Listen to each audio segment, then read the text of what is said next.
تعالى الفاتحة على هذه النية وعلى كل نية صالحة لحضرة النبي محمد صلى الله عليه وسلم مثل المذكور وتم كل السؤال لحضرة محضرة الرسول لرضا الله تعالى لشفاعة رسول الله لشفاعة القرآن لقضاء حاجتنا خصوصا على القرى وهذا البلد في هذا المكان لجميع المؤمنين والمؤمنات والمسلمين والمسلمات الأحياء منهم والأموات شهد الله لهم الفاتحة. أعوذ بالله من الشيطان الرجيم. بسم الله الرحمن الرحيم.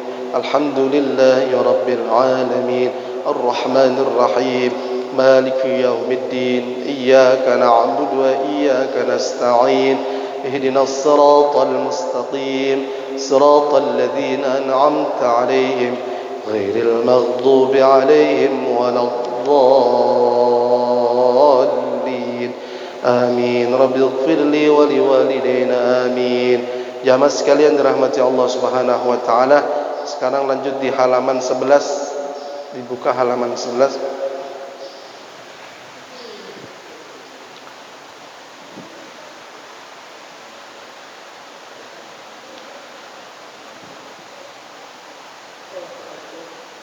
Halaman 11 di sini ada poin yang kelima, yaitu bahasan tentang maudhi'ul khayshum. Maudhi'u khayshum ya, yaitu tempat keluar huruf daripada pangkal hidung. Ada beberapa tempat yang keluar dari pangkal hidung. Yang pertama adalah nun mati atau tanwin jika bertemu dengan huruf iqlab. Yang pertama, nun mati atau tanwin bertemu dengan huruf iqlab, maka itu dibaca iqlab atau dibaca dengung pangkal hidung. Nah, pangkal hidung ini adanya di posisi seperti ini. Kalau kita lihat gambar di sini, itu di halaman pangkal hidung itu,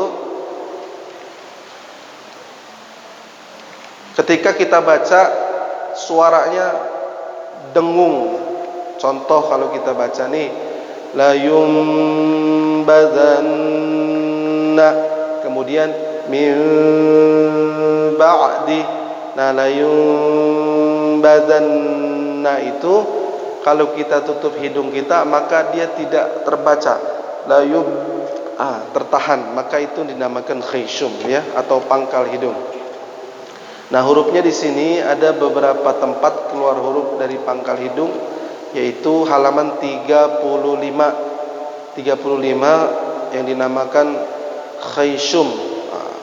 Di antaranya mim mati, ya betul, mim mati atau nun mati, mim tasydid atau nun tasydid. Nah, ini secara global. Nah, pembahasan kita yang pertama tadi iqlab ya. Iqlab termasuk daripada tempat keluar huruf dari pangkal hidung. Kemudian berikutnya ke bawah, bagian bawah ikhfa atau ikhfa hakiki. Sebelum ikhfa ada idgham. Idgham bi gunnah juga sama, hurufnya ada berapa jamaah sekalian idgham bi gunnah? Ada berapa? Ada 4, ya, mim, nun, waw. Nah, ini masing-masing dari 4 huruf ini kalau kita membacanya, nun mati atau tanwin bertemu dengan huruf-huruf yang yanmu atau ya mim nun waw bi gunnah, maka dibacanya dengung. Contohnya may yaqulu.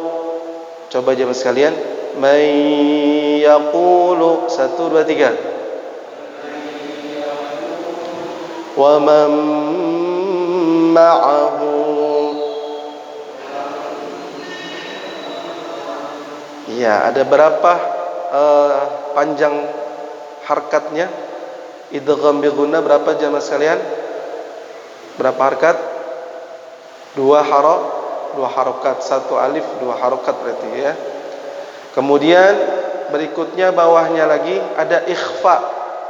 Nah, ikhfa hurufnya banyak nih, ada berapa jamaah sekalian huruf ikhfa? Ada 15. Nah, ini masing-masing apabila nun mati tanwin bertemu dengan salah satu huruf ikhfa, maka cara bacanya dikhaysumkan atau dipangkal hidungkan. Contoh di sini diambil 3 saja. Wa antum, 2 harkat, 1 2 3. Wa antum, 1 2 3. Iya, suaranya yang keras. Min ju'. Ya.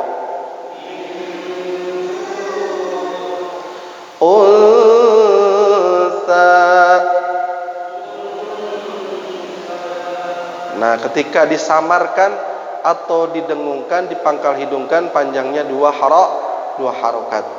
Berikutnya bawah bagian kedua, kemudian masih berkaitan dengan khayshum, mim mati jika bertemu dengan huruf ba, atau yang kita kenal adalah ikhfa syafawi. Ikhfa syafawi ini samar 2 bibir. Boleh dibaca alaihim bi'adzab. Alaihimnya ngatupnya tidak terlalu tekan. Alaihim bi'adzab. Ada juga tekan. Alaihim bi'adzab, gitu ya.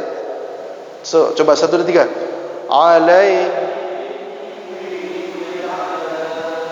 Iya, tahan kurang kompak tahanannya. Alaihim bi'adzab. 1 2 3.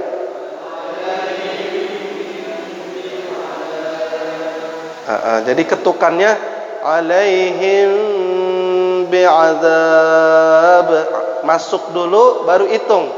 Alaihim bi'adzab.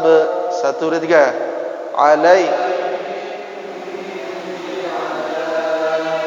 Seperti itu. Kemudian ke bawah lagi idghamimi atau mislain. 2 huruf yang sama, yang satu mati, yang kedua hidup. Ini juga masuk daripada khayshum. Alaihim muqsadah. 1 2 3. Iya. Kemudian yang ketiga, bunyi nun mati dan mim bertasydid. Bunyi nun dan mim bertasydid. Ini juga termasuk daripada huruf-huruf yang masuk di makhraj khayshum ya. Contoh di bawah, amma yatasaalun. 1 2 3.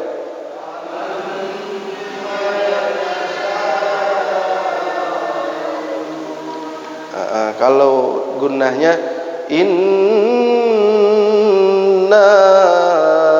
a'tainakal kautsar. Ayo 1 2 3.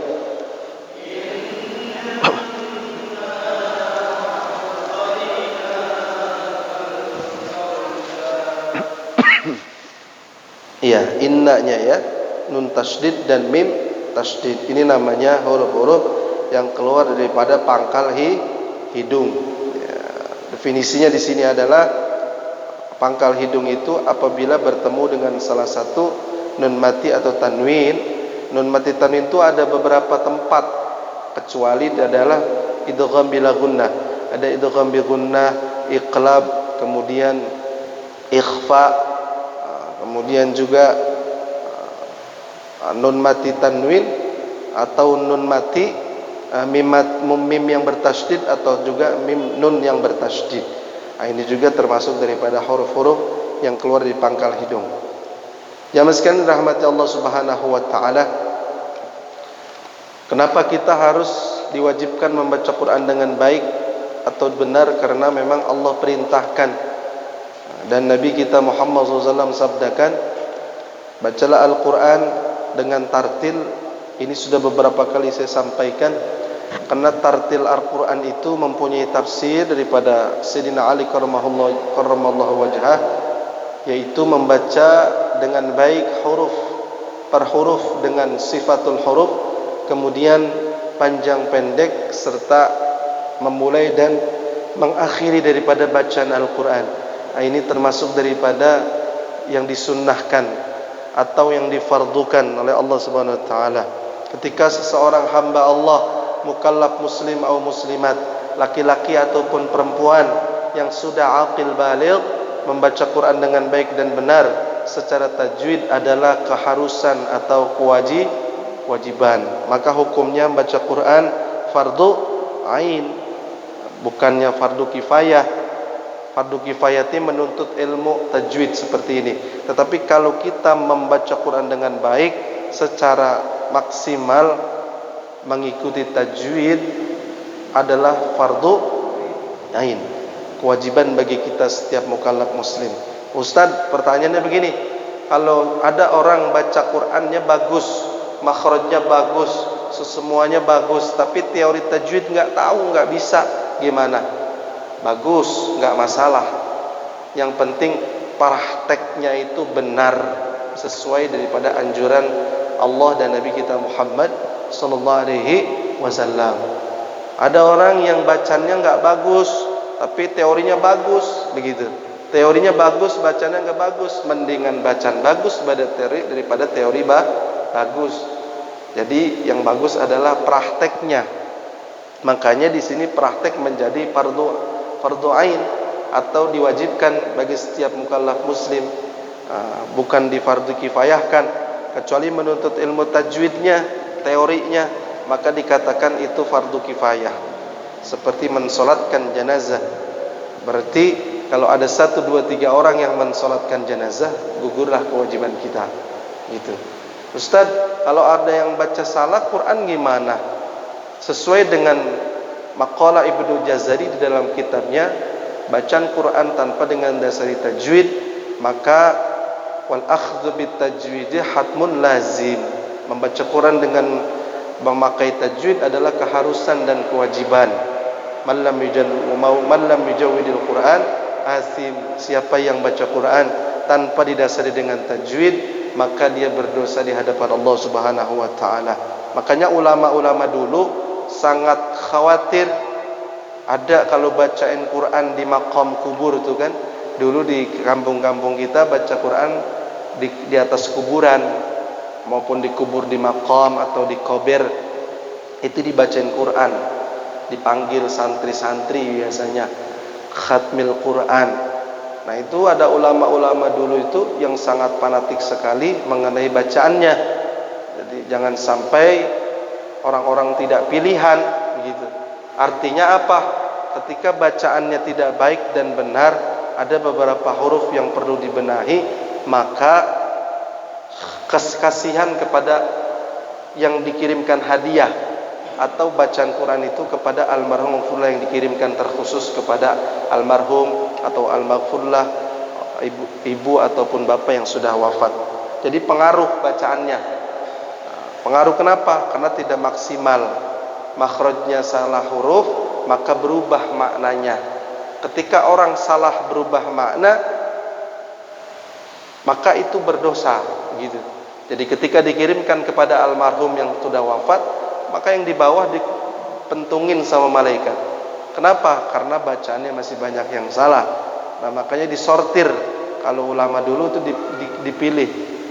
Dan siapa yang harus membaca untuk mengirimkan hadiah kepada almarhum ghafurlah, tidak asal baca. Kalau asal baca asbun mah enak aja. Jadi karena tanggung jawabnya dunia dan akhirat antara dia dengan Allah, antara makhluk ataupun almarhum bapak ibu yang dikirimkan doa, gitu. Jadi penting. Kenapa sampai seperti itu tegasnya Al-Quran? Karena Al-Quran seluruh dunia Islam itu bacaannya sama semua, nggak ada yang berubah. Dari huruf alif sampai ya itu bacanya sama semua, makhrajnya sama. Jadi nggak bisa dirubah-rubah kecuali doa bahasa Indonesia. Doa bahasa Indonesia boleh, silakan. Ya Allah, ya Rabbana ya Karim, ampuni dosa-dosa almarhum Al-Quran, itu silahkan saja. Tapi kalau Al-Quran kembali kepada tajwid, begitu. Kemudian lanjut daripada Sifatul Huruf halaman 37. Hamas. Hamas ini ada beberapa huruf, diantaranya tergolong daripada kalimat fahathuhu syakhsun sakat, fa ha ta ha shin kha sa sin kaf ta. Nah, ini ada 10 huruf sakta. Baca sakta itu ada bayangan huruf seperti fa, tidak bisa dibaca pa, pi, pu, fa, fi, fu, itu hamas namanya. Ha, ada bayangan huruf juga. Ha, beda dengan ha. Ha, beda. Kalau ha mempunyai bayangan, ta juga sama, ha juga sama, shin, kha, sa, sa, ka, ta. Nah, ini semua mempunyai bayangan huruf, maka dinamakan hamas. Coba jamaah sekalian, fa, fi, fu, baf, yuk. Ha, hi, hu, bah. Sa, si, su, bas. Ha, hi, hu, bah. Sha, shi, shu, bash. Kha, khi, khu, bakh. Sa, si, su, bas. Sa, si, su, bas. Ka, ki, ku, bak. Ta, ti, tu, bat. Nah, ini huruf-huruf yang mempunyai bayangan atau hamas ketika dia membacanya. Jadi perhatikan, ada huruf hamas 10 ini ketika kita baca Quran, maka sesuaikan dengan makhraj dan sifat hurufnya. Di sini contohnya yakhda'una, 1 2 3, mustaqarra, wa thamuda, musyrikuna, faf'alu, yahtadun. Nah, ini daripada huruf-huruf yang mempunyai hamas. Berikutnya adalah huruf jahar. Lawannya hamas, jahar. Lawannya hamas adalah terang atau tampak, ya. Menurut istilah, apabila huruf diucapkan, dilafazkan, dimatikan ataupun diucapkan tidak mengeluarkan nafas, maka dikatakan adalah sifatnya jahar. Ada beberapa huruf, 19 huruf di sini. Lawan daripada hamas. Azuma waznu qari'in di ghaddin jiddin talabin. A, za, ma, wa, za, na, qa, a, ro, a, za, ya, gha, da, ja, da, ta, la, ba. Nah, ini daripada huruf-huruf jahar atau lawannya daripada hamas. Maka bacaannya ini tertahan, ya, tidak tampak, gitu. Artinya apabila huruf diucapkan atau dimatikan tidak mengeluarkan nafas. Coba kalau kita baca huruf a, coba sekalian. A, ai, au. Nafasnya ikut keluar enggak? Enggak, tertahan. A, ai, au. Beda dengan fa, napasnya ikut keluar, bayangan fa. Tapi kalau ini tidak, a, ai, au. Begitu juga dha. Makanya kalau baca dha itu bukannya zo. Kalau zo itu keluar napasnya, tertahan. Dha, dha, dha, gitu. Minal zalimin. Coba sekalian. Minal, iya, bukan minaz zalimin. Kalau zo, darinya keluar, jadi minal zo. Kemudian ma juga sama, ma, tidak ma, gitu. Ini kan kha, kalau itu kan keluar. Khussa, sa, keluar nafas juga. Kalau ini tidak, ma, nah, seperti itu, ya. Nah, sampai huruf ba itu semua jahar, tertahan nafasnya kalau kita baca. Maka tidak diperkenankan ketika kita membaca huruf-huruf daripada jahar itu keluar nafas, begitu. Berikutnya contoh di bawah ini Ar-Rahman. Coba 1 3. Ar-Rahman. Inna sya'nu nazzil. 1 2 3.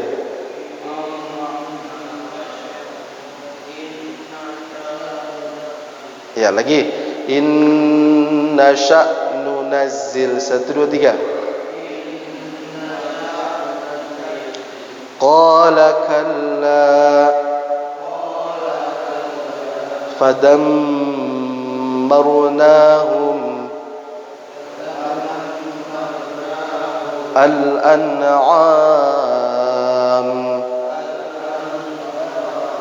wa qawma Nuh. Ini daripada lawannya Hamas ya. Cuma ada 6 contohnya, tapi banyak sekali dalam Al-Quran yang terdiri daripada 19 huruf jahar, begitu.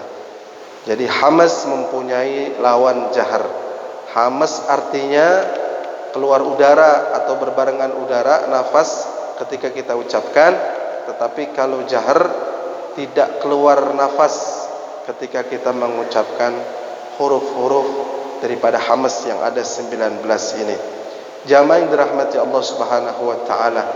Bagaimana kalau kita baca sholawat? Bagaimana kalau kita azan? Bagaimana kalau kita baca-baca syair yang lain? Apakah perlu pakai tajwid? Begitu. Di luar Quran. Diafdolkan baca sholawat dan sebagainya harus pakai tajwid. Diafdolkan. Kalaupun tidak, hurufnya masih ada yang kurang daripada bacaan sholawat dan muadzin, maka itu boleh-boleh saja sebenarnya, tetapi afdolnya pakai tajwid, karena kalau pakai tajwid maknanya akan sasarannya tepat, gitu ya. Seperti bacaan salat, bacaan seperti kalimat azan, Allahu Akbar, gitu kan. Jadi harus ditebalkan Allahnya. Jadi tidak Allahu Akbar dan sebagainya seperti itu. Jadi ada juga yang azan kan pakai dialek masing-masing. Allahu Akbar, gitu kan. Allahu Akbar. Jadi Allah bacanya. Padahal Allah di situ bukan Allah, begitu.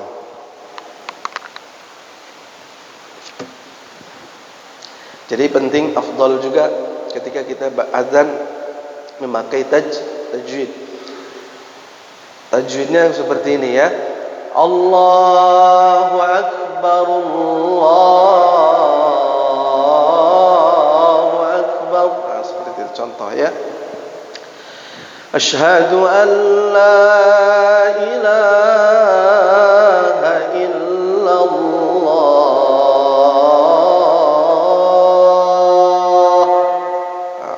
Allah itu ada hak akhir daripada aqsal halqi di pangkal tenggorokan, illallah, gitu ya. Asyhadu anna Muhammadar Rasulullah. Sama, asyhadu anna Muhammadar Rasulullah itu juga ada hak yang besar di sini di pangkal tenggorokan. Hayya 'alas shalah.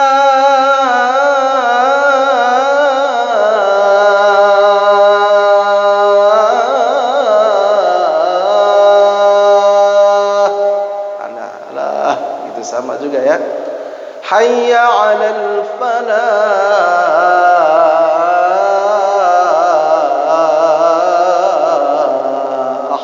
Kali itu kecil haknya ada di sini, di pangkal di tengah tenggorokan. Lah, hurufnya hamas. Lah, gitu ya. Bukan lah, bukan. Lah, seperti itu. Bisa jamaah? Insya Allah. Jadi ketika kita baca Quran, ataupun huruf-huruf Arab lainnya kita usahakan memakai tajwid, kecuali kalau kita mau jajan. Kalau jajan jangan pakai tajwid bahasanya. Nanti untuk tukang warung juga kego. Bang beli Coca-Cola, beli Coca-Cola gitu. Jadi ke warungnya beli Coca-Cola. Jangan. Ya biasa saja bahasa Indonesia, tapi ketika Arab maka kita usahakan bacaan-bacaan Al-Qur'an, apalagi kita pakai Arabi. Karena kalau tidak pakai Arabi akan menjadi dosa. Man lam yujawwidil Qur'an athim. Siapa yang tidak mentajwidkan Quran maka berdosa di hadapan Allah Subhanahu wa taala. Kenapa dosa tidak terasa? Kenapa dosa tidak terasa bagi kita semua? Karena dosa kalau terasa orang enggak ada yang mau baca Quran asal-asal gitu. Terus juga kenapa dosa ninggalin salat enggak ditimbulkan oleh Allah? Itulah keberkahan umat Nabi besar Muhammad sallallahu alaihi wasallam. Jadi umat Nabi Muhammad bahagia, beda dengan umat Nabi lain. Kalau enggak salat jadi monyet. Kalau berbuat kesalahan langsung diazab oleh Allah Subhanahu wa taala. Tapi kalau kita berbuat salah dengan kita taubat, tidak mengulangi, maka kita akan diampuni dosa-dosa kita oleh Allah baik di dunia maupun di akhirat. Subhanallah. Mari sama-sama kita bersolawat sebelum kita akhiri daripada pengajian kita ini. Mudah-mudahan dengan diiringi salawat Allah buka pintu daripada lataif bacaan Al-Quran kita hingga diarahkan, diberikan arah oleh Allah Subhanahu wa taala dengan bacaan yang baik, terkhusus untuk pribadi kita, untuk keluarga besar kita. Salatullah salamullah ala taha rasulillah. Salatullah salamullah ala yasin habibillah. Jemaah sekalian, salat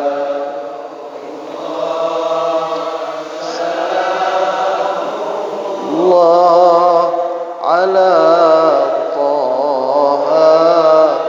Rasulillah. Salatullah salamullah ala yasin habibillah. Allahumma salli wa sallim wa barik alaih. Saya buat pertanyaan satu, yang mau bertanya silakan sebelum kita akhiri tutup.